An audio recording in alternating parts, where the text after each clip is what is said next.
আসসালামু আলাইকুম, সবাই কেমন আছেন? আজকে সবাই ভালো আছেন। চলে আসলাম নতুন একটা রেসিপি নিয়ে।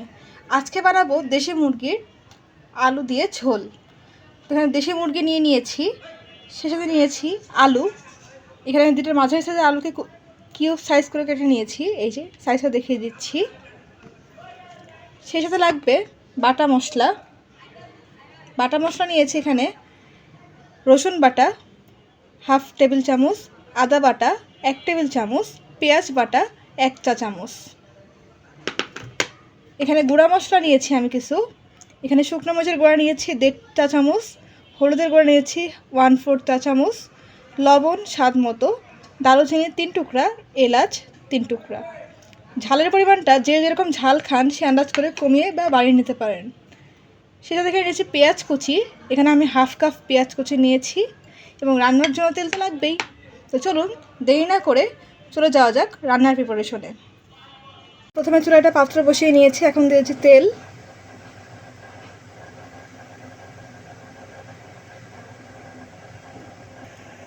এখন দিয়েছি আলুগুলো।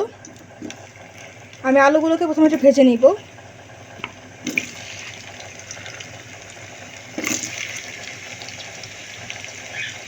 এখন দিয়েছি সামান্য লবণ।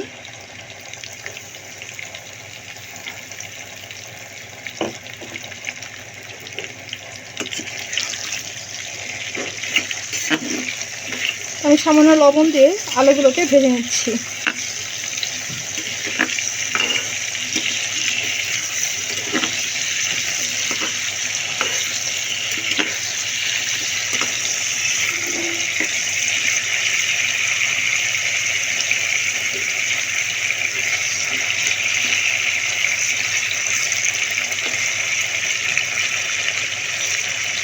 এই যে আলুগুলোকে আমি 10 মিনিট ভেজে নিয়েছি।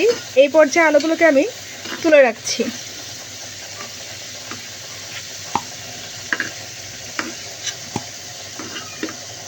এই পর্যায়ে আমি এখন এই তেলের মধ্যে অ্যাড করে দিচ্ছি গরম মশলা, দারুচিনি এবং এলাচ। এখানে দিচ্ছি পেঁয়াজ কুচি। আমি এখানে আলু ভাজার তেলটা ইউজ করছি। এখন দিচ্ছি সামান্য লবণ।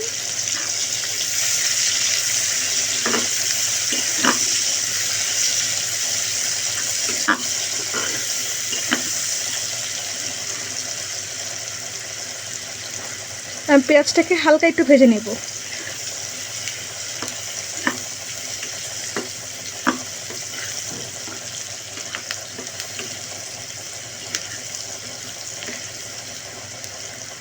আমার পেঁয়াজটা হালকা নরম হয়ে গেছে, একদম গোল্ডেন ব্রাউন করে কিন্তু ভাজিনি। এই পর্যায়ে আমি এর মধ্যে অ্যাড করে দিব বাটা মশলাগুলো।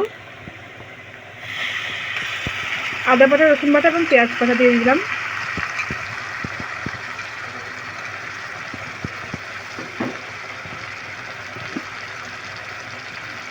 এই পর্যায়ে দিয়ে দিচ্ছি গুঁড়া মশলা এবং লবণ, শুকনো মরিচের গুঁড়া, হলুদের গুঁড়া এবং লবণ। এখন মশলাটাকে আমি ভালো করে কষিয়ে নিচ্ছি।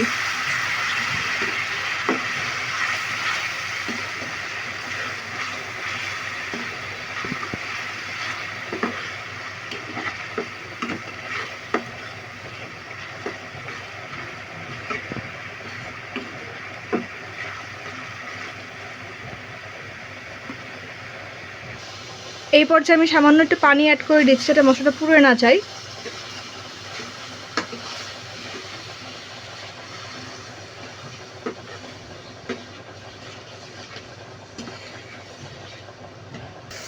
তো আমি টাইম নিয়ে মশলাটাকে কষিয়ে নিচ্ছি।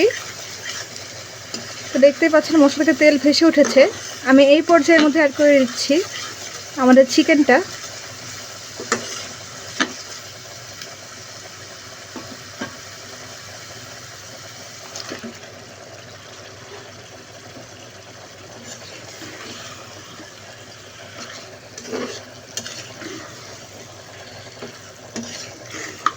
আর মশলার সাথে চিকেনটাকে ভালো করে মিক্সড করে নিচ্ছি এবং ভালো করে কষিয়ে নিব।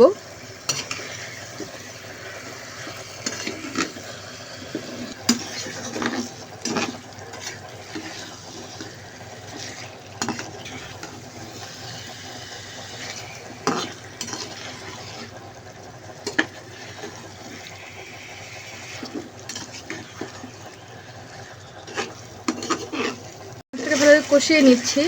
মাংসটা কিন্তু অনেকটা পানি ছেড়েছে।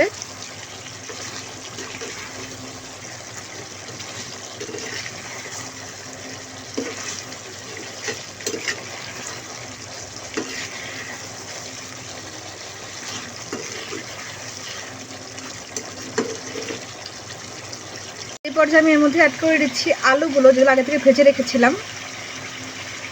এখন আলুগুলো দিয়ে মাংসটাকে আর একটু ভালো করে কষিয়ে নিচ্ছি।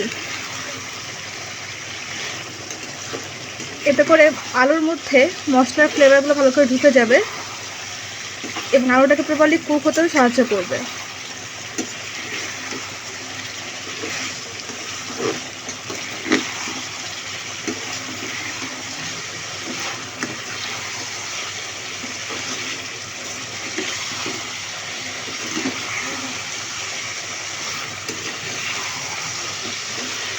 তো চেষ্টা করবেন মাংসটাকে একটু ধৈর্য সহকারে কষিয়ে নেওয়ার।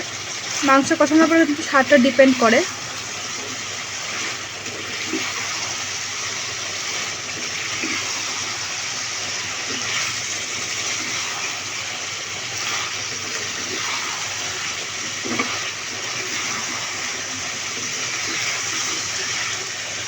তো এই যে আমি ভালো করে মাংসটাকে কষিয়ে নিয়েছি।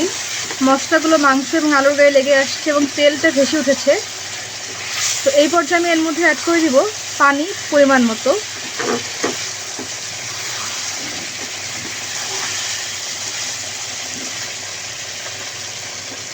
এখন দিয়ে দিচ্ছি পানি।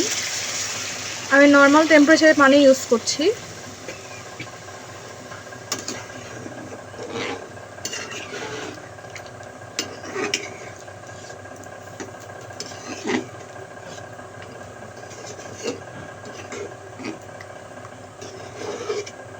এখন এটাকে ঢেকে দিব এবং ওয়েট করব পানি একটু ফুটে ওঠা পর্যন্ত।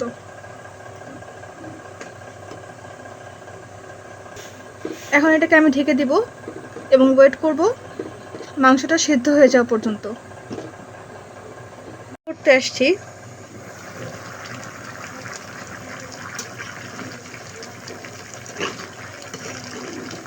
একটু নেড়ে দিবেন, নাহলে কিন্তু পড়ে যেতে পারে।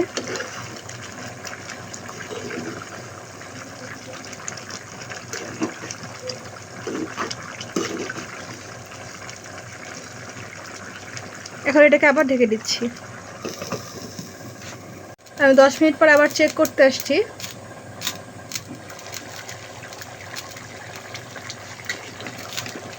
তো আমি এতটুকু ঝোল চাচ্ছি, যেহেতু আলুর ঝোল করছি আজকে দেশি মুরগি দিয়ে, তা আমি এই পর্যায়ে থেকে নামিয়ে নিচ্ছি।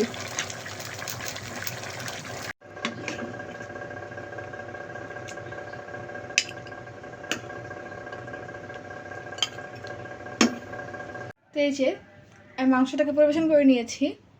শেষে তৈরি হয়ে গেল আমাদের গরম গরম দেশি মুরগির আলুর ঝোল। তো আমি এখানে ঝোল রেখেছি, কারণ এটা ঠান্ডা হতে হতে আলুটা একটু ঝোল টেনে নিবে। তো চেষ্টা করবেন একটু বেশি ঝোল থাকতে নামাতে, যাতে আলু টেনে নিলেও যথেষ্ট পরিমাণ ঝোল কিন্তু এখানে থাকে। তো এই রেসিপিটা হোপফুলি আমাদের ভালো লেগেছে। যদি ভালো লেগে থাকে চ্যানেলটিকে অবশ্যই সাবস্ক্রাইব করবেন, ভিডিওতে লাইক করবেন, কমেন্ট করবেন, শেয়ার করবেন। তো এই দেশি মুরগির আলুর ঝোলটা দিয়ে আপনারা সাদা ভাত, রুটি, পরোটা, খিচুড়ি, পোলাও যে কোনো কিছু দিয়ে খেতে পারেন। হোপফুলি অনেক বেশি মজা লাগবে। তা আমার রেসিপিতে একবার ট্রাই করে দেখবেন, বাসার সবাই অনেক বেশি পছন্দ করবে। যারা মুড়ি খেতে পছন্দ করেন না তারাও পছন্দ করবেন। তো আজকের মতন এই পর্যন্তই। পরবর্তীতে অন্য কোনো রেসিপি নিয়ে আপনাদের মাঝে আবার হাজির হয়ে যাব। আজকের মতন আল্লাহ হাফেজ।